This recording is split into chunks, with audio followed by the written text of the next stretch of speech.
नमस्ते सबलाई। म आज सर्भिङ तेस्रोको चाहिँ 1 युनिटबाट न्युमेरिकल लिएर आएको छु। ट्रिगोनोमेट्रिक लेभलिङको क्वेसन यस प्रकार छ। An instrument was set up at A and the angle of elevation of the top of an electric pole. Electric pole को angle of elevation कति छ 2436. The horizontal distance between A and B. A and B बीच को horizontal distance कति छ? The foot of the pole. पोल देखि लिएर अनि त्यो इन्स्ट्रुमेन्ट स्टेसनसम्मको 600 मिटर छ। Determine the RL of the top of the pole. Determine the RL of the top of the pole. पोल को हामीलाई के टप को RL पत्ता लगाउनु पर्ने हो। अनि के छ?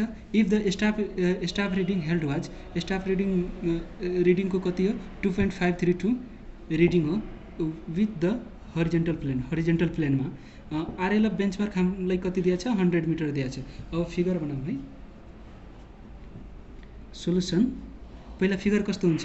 एउटा भन्दैछ कि एउटा पोल छ रे, अनि हामीले स्टाफ कति फिक्स गरेका छौँ, जुन कतिको पोलदेखि कतिको डिस्टेन्समा हुनु पर्यो 600 मिटर हरिजेन्टली।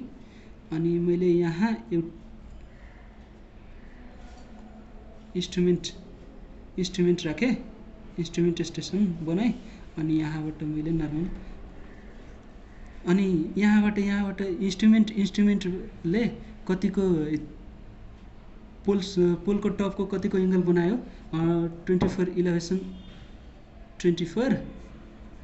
अनि यसलाई अब हरिजेन्टली प्लेनमा भन्दैछ भने हरिजेन्टली यो प्लेन छ, योसँग हरिजेन्टली अब बनाउने। अब हरिजेन्टली यसको यो बिचको एङ्गल कति आयो 24।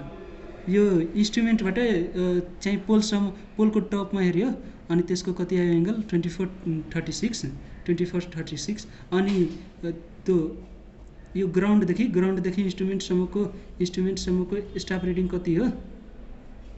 ग्राउन्डदेखि इन्स्ट्रुमेन्टसम्मको स्टाफ रिडिङ हाम्रो कति हो 2.532 मिटर स्टाफ। अनि हामीलाई के भनेको छ भने यहाँदेखि लिएर यो पोलसम्मको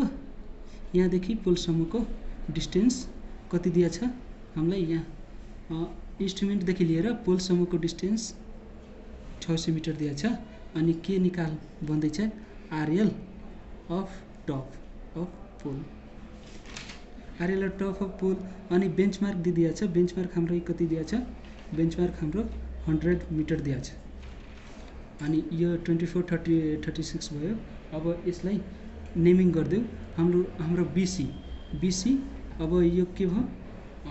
यसलाई हामीले अब यसलाई C गऱ्यौँ, यसलाई A गरौँ, यसलाई B गरौँ, यसलाई D गरौँ, यसलाई A' गरौँ, यस्तो नाम गरौँ। अनि यो त स्टाफ हो। अब ट्रेङ्गल रुल लगाऊ। यो P भयो, यो B भयो, यो H भयो, हाइपोटेन्युस, यो परपेन्डिकुलर, यो बेस। अब हामीले एउटा एङ्गल दिएको छ भने अब हामीलाई हाइट निकाल्नु छ भने P एङ्गल tan को रिस्पेक्टमा tan 2436 कस्तो। अब हामीलाई यो हाइट निकाल्नु छ भने परपेन्डिकुलर, यो ग्राउन्डसँग। अनि यसमा दिएको कुन छ? हामीलाई कुन दिएको छ? हरिजेन्टली दिएको छ भने बेस दिएको छ। अनि त्यो भयो। अब हामीले P दिएको छ भने P के भयो? CD भयो। अनि B के भयो? AD भयो। AD CD by AD। अब हामीले यो निकाल्नु पर्ने हो हाइट अफ पहिला CD equal to AD into tan 2436। अब AD को भ्यालु हामीलाई कति दिएको छ? यो इन्स्ट्रुमेन्टदेखि लिएर यो पोलसम्मको डिस्टेन्स कति दिएको थियो 600 इन्टु tan 2436। अब यसलाई क्यालकुलेटरमा अब कसरी डिग्री र मिनेट राख्ने त्यो म बताउँछु। अब हामीलाई कति छ 600 नर्मल मैले अन गरेँ 600 इन्टु tan। अब यो कति छ 24। यहाँ हेरौँ, यहाँ डिग्री मिनेट सेकेन्ड दिएको छ। अनि पहिलामा हाम्रो डिग्री छ, डिग्री अनि त्यसपछि 36 मिनट अनि त्यसपछि 0 सेकेन्ड अनि यसले इक्वल टु दियो भने कति आउँछ 274.70 मिटर। हाम्रो यसको कति आयो यहाँदेखि लिएर यहाँसम्मको हाइट कति आयो 274.70 तर हामीलाई बेन्चमार्क यहाँसम्मको दिएको छ अनि यहाँसम्मको स्टाफ रिडिङ दिएको छ अनि यहाँभन्दा यहाँको दिएको छ भने अब RL of top of electric pole के हुन जान्छ यो हाम्रो यो बेन्चमार्क भनेको यो ग्राउन्ड हो भने यहाँदेखि लिएर यहाँ जताको पनि बेन्चमार्क त एउटै लेभलमा हुन्छ अनि यहाँको पनि हाम्रो 100 हुनु गयो बेन्चमार्क प्लस यो स्टाफ अब हाम्रो यो स्टाफ यतिसम्मको यो इन्स्ट्रुमेन्टको टेलिस्कोपसम्मको दिएको छ भने त्यो स्टाफ प्लस अब हामीलाई यतिसम्मको यतिसम्मको हाइट दिएको छ भने